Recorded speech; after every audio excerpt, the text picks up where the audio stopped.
สบายดีเด้อพี่น้องป้องปายสุขสุขคนวันนี้ก็มาเบิ่งข้าวตะโลแต่งอยู่ครัวเกณฑ์แล้วก็ตำอาหาร เฮ้ยน่าขึ้นได้กว่าเฮ้ยตำหยังตำน้ำปูตำอาหารตำหาม เฮ็ดชูพ่อชูแม่กินชูพ่อชูแม่กินว่าแล้วไหม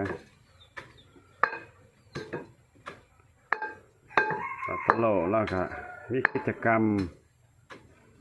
ฝึกแอบให้เป็นละเมื่อยนะตำอีกตำอีกทำเห็ดทั้งวันได้สิตำอีกเห็ดเร็วองโอ่งเห็ดน้ำปูตำให้พี่น้องเขาได้เบิ่งได้ชมสิถามทัตโลเป็นลูกไผหน้ามุมๆเลยเป็นลูกไผลูกปีเตอร์ลูกปีเตอร์ไปลูกแม่ยังแม่โตบ่ถือลูกพอยัง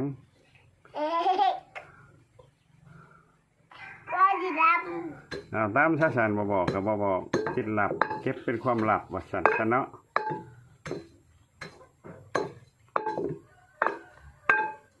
ตำหีบ่ตำเฮ็ดเหียนำตำหีบ่มันตำอาหารตำหาม ว่าเด้อพี่น้องเอ้ยอะไรเดี๋ยวมันกินอาหารเด้อกินอาหารนำตะโลเด้อกินอาหารตะโลเด้อแซ่บแท้พี่น้องเอ้ยพี่น้องเอ้ยชุกคู่ชุกคนแซ่บแท้ถามยังบ่ตอบอยู่ตะโลเป็นคนบ้านใดทั่วบ้านทั่วเมืองเด้ทางกระเพาะเมืองอัมพรแขวงเด้ฮะ